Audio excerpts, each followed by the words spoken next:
Innovation, intelligence artificielle. Bonjour Julien, bonjour Delphine, bonjour les amis. Aujourd'hui, on va parler d'un sujet pour lequel nous sommes tous concernés. Tous les jours, nous sommes confrontés à cela et tous les jours, nous avons tous plus ou moins le même réflexe. Et vous ne voyez pas à quoi je fais allusion. Eh bien, lorsque vous naviguez sur Internet et que vous devez adhérer à des conditions d'utilisation pour un site Internet, vous avez ces fameuses 15 pages que 99% des gens ne lisent jamais jusqu'au bout et qui pourtant contiennent les fameuses modalités et périmètres avec lesquels l'entreprise va collecter et se servir ou pas de vos données personnelles.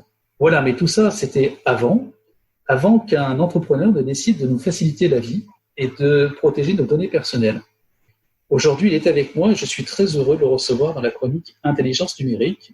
Charles, bonjour, bienvenue dans le studio à la Nef. Merci. Alors Charles, avant de parler de technologie, j'aime bien faire connaître l'être humain derrière la machine. Parle-nous de toi, quel est ton parcours ? Oui, merci. Écoute, mon parcours est un petit peu atypique. Donc, je suis né en France et j'ai grandi en France. Et puis, je faisais partie des quelques milliers de Français qui jouent au hockey sur glace. Et donc, dans ce cadre-là, j'ai été amené plusieurs fois à venir au Québec, à faire des stages, des tournois, etc., etc. Donc, j'ai toujours une forte attraction pour le Canada, le Québec et Montréal en particulier. Et puis, arrivé en début de vingtaine, donc je commençais à côtoyer un petit peu le milieu du hockey professionnel en France, mais j'avais l'ambition de faire des études également. Donc c'est à ce moment-là que j'ai cherché des études, une école de commerce en particulier, idéalement en anglais, et puis dans un cadre qui me permettrait de continuer de jouer au hockey. Et donc c'est dans cette optique-là que j'ai découvert l'université Concordia à Montréal. Donc c'est ce qui m'a amené ici. Et puis finalement presque 20 ans plus tard, on est toujours là avec un bachelor en commerce et un MBA donc à Concordia. Et puis j'ai travaillé ensuite très rapidement dans le milieu de la technologie qui m'intéresse beaucoup. Et puis j'avais à plusieurs reprises en parallèle eu des entreprises dans lesquelles j'ai forcément beaucoup appris en tant qu'entrepreneur, avec pas forcément toujours le succès escompté. Et donc je vais toujours garder un emploi à côté jusqu'à la dernière en date que tu viens de mentionner, sur laquelle je suis à temps plein depuis un petit peu plus d'1 an maintenant. Justement, tu as fondé une entreprise, mais avec un objectif particulier. L'objectif premier, c'est d'aider les gens sur Internet, en fait. C'est une entreprise qui s'appelle I Agree. Est-ce que tu peux nous en parler ? Oui, bien sûr. I Agree AI, donc AI pour intelligence artificielle en anglais. En fait, je suis parti d'un constat qui me touchait moi-même, qui était, j'avais cette impression que je devais passer mon temps à cocher des cases et à accepter donc des termes et conditions, des politiques de confidentialité, etc., etc. J'avais ce sentiment que c'était quasiment constamment.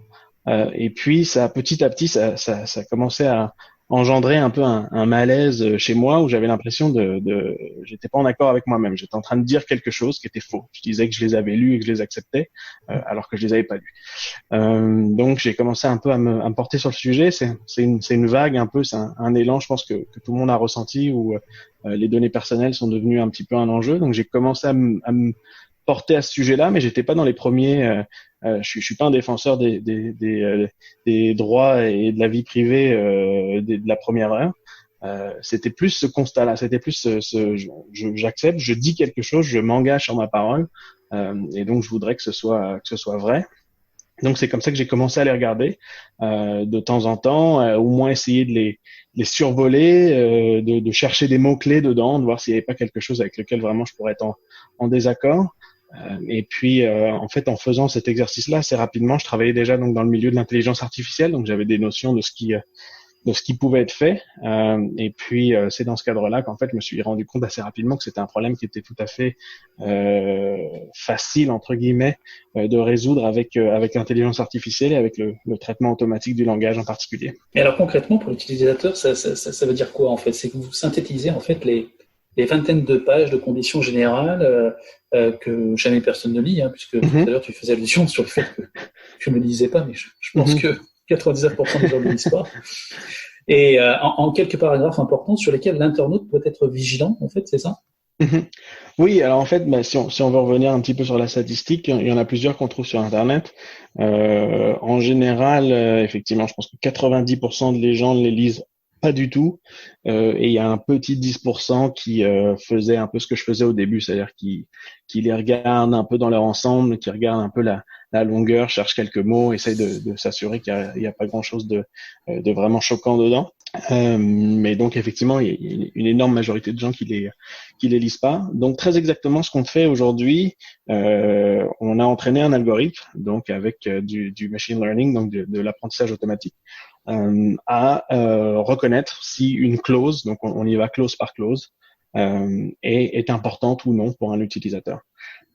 Et donc vraiment au moment où l'utilisateur arrive sur cette fameuse page et où il doit accepter les termes et conditions, on a développé une extension Chrome, donc pour navigateur, qui va détecter déjà qu'on arrive sur ce type de page, et puis ensuite qui va lancer l'analyse, donc qui va regarder vraiment les phrases, les clauses une par une, et puis déterminer celles qui sont importantes et donc les afficher à l'utilisateur. Donc ça reste parfois encore dans cette première étape du jargon qui peut être un peu technique parfois.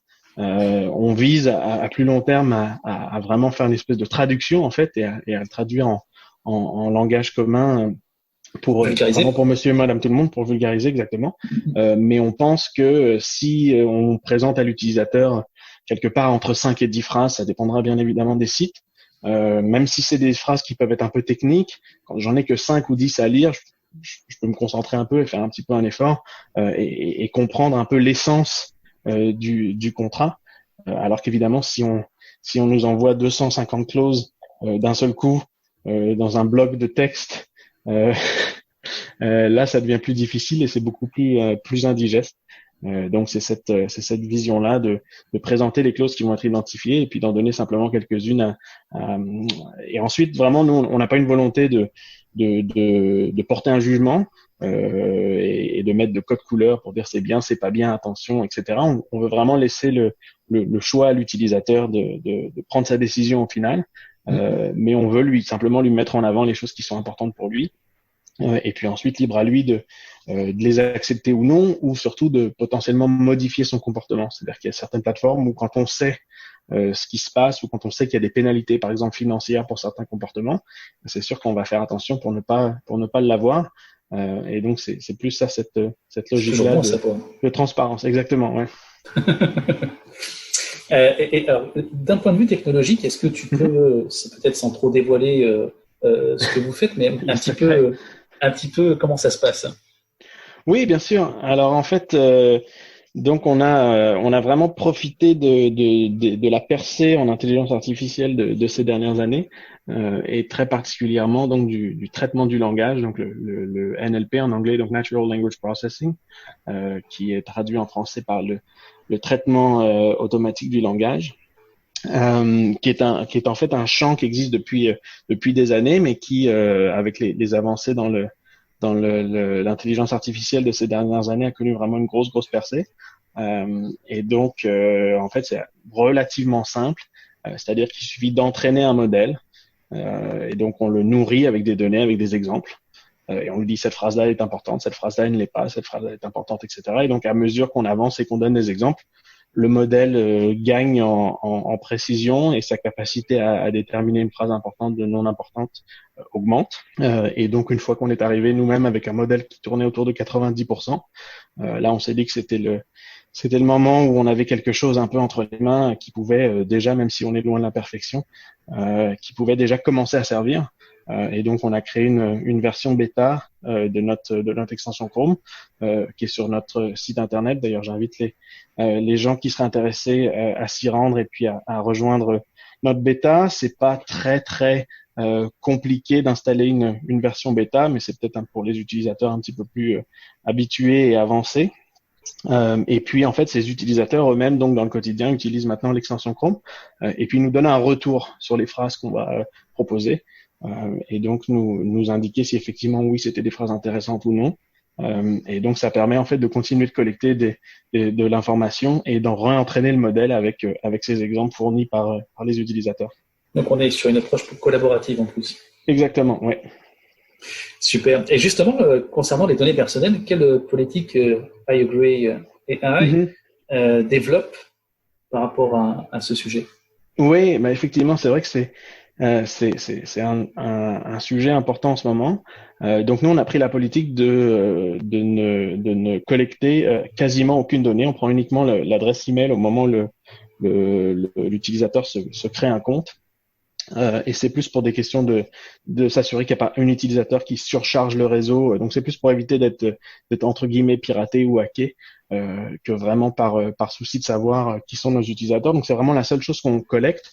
Alors à la fois par logique, je veux dire, on est nous-mêmes justement quelque part dans la mise en lumière de la peut-être surcollection de données qui peut être faite. Donc c'est forcément à nous, on serait malvenu de nous-mêmes collecter beaucoup d'informations.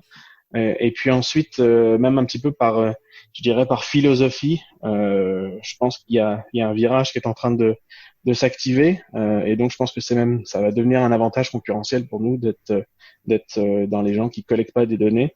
Ça va mettre nos utilisateurs à l'aise, et puis même quelque part d'un point de vue technique, c'est plus facile de créer une architecture qui vise à collecter très peu de données qu'une qui au contraire justement va en engranger beaucoup. Et puis même d'un point de vue sécurité aussi, on a moins de requis de sécurité à faire si on n'a pas d'informations sur nos utilisateurs que si on en avait. Il y a des choses comme le RGPD en Europe, etc., qui peuvent exposer en fait les compagnies à des très fortes amendes pour ne pas avoir sécurisé ces données ou pour ne pas avoir respecté les règles. Donc nous, on se dit qu'en coupant court tout de suite et en ne collectant quasiment aucune information personnelle, on s'évite toutes ces embûches sur le chemin. Gagner du temps et de l'argent. Exactement. Alors moi, ce que je trouve intéressant dans votre démarche, c'est que souvent l'intelligence artificielle est souvent assimilée comme consommatrice justement de données personnelles. Et là, c'est une intelligence artificielle qui vient aider l'utilisateur finalement à combler un réflexe que l'être humain n'a pas développé ou suffisamment développé. Que peut-on, qui peut, alors tu as un petit peu répondu à la question, en fait on peut aller sur ton site pour aller télécharger l'application, version bêta. On peut suivre bien sûr votre actualité sur votre site internet. Oui. Et sur vos réseaux sociaux. Exactement. Ton site internet. Oui. Et oui, notre site internet c'est donc iAgree.ai.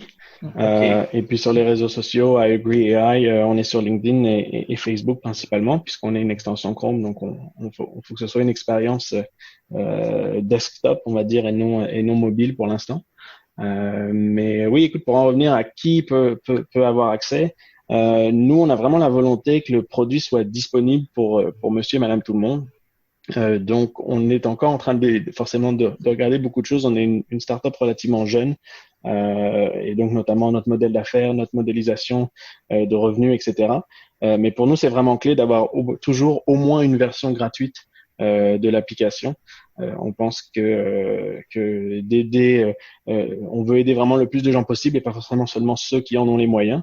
D'autant plus qu'en général, les gens qui sont le plus fragile entre guillemets aux éventuelles dérives et arnaques d'internet, donc que ce soit des frais cachés dans les termes et conditions ou la surexploitation de leurs données, ça va forcément être aussi les populations les moins avantagées. Ça peut être les personnes âgées, ça peut être les gens qui ont de la difficulté pour lire, donc c'est aussi des gens qui en général vont peut-être avoir moins de moyens, donc on veut pas les exclure de notre solution. Donc comme je le disais, on veut vraiment avoir une version gratuite pour tout le monde.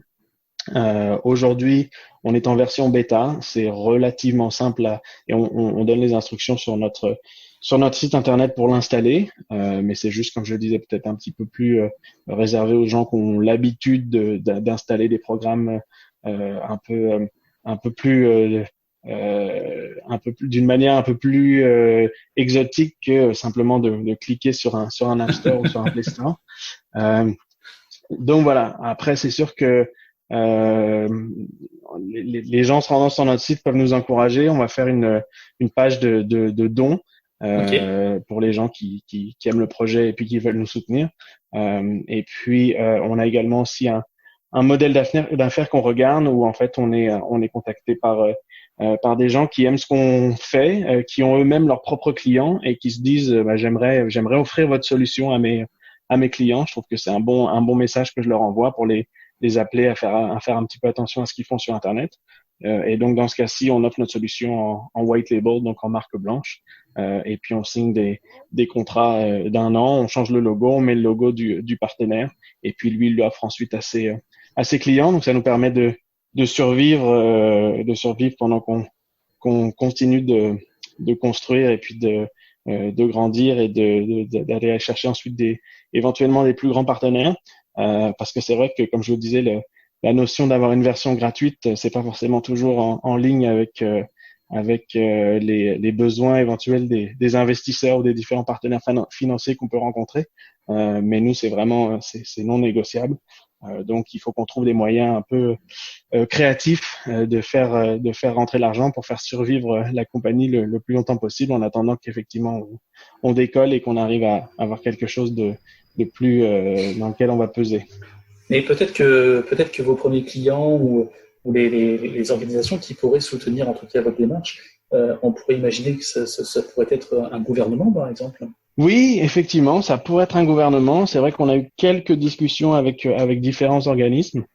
Ça pourrait se voir. On a aussi profité de quelques-unes des subventions disponibles dans l'écosystème startup de Montréal, puisqu'on est dans plusieurs accélérateurs et incubateurs.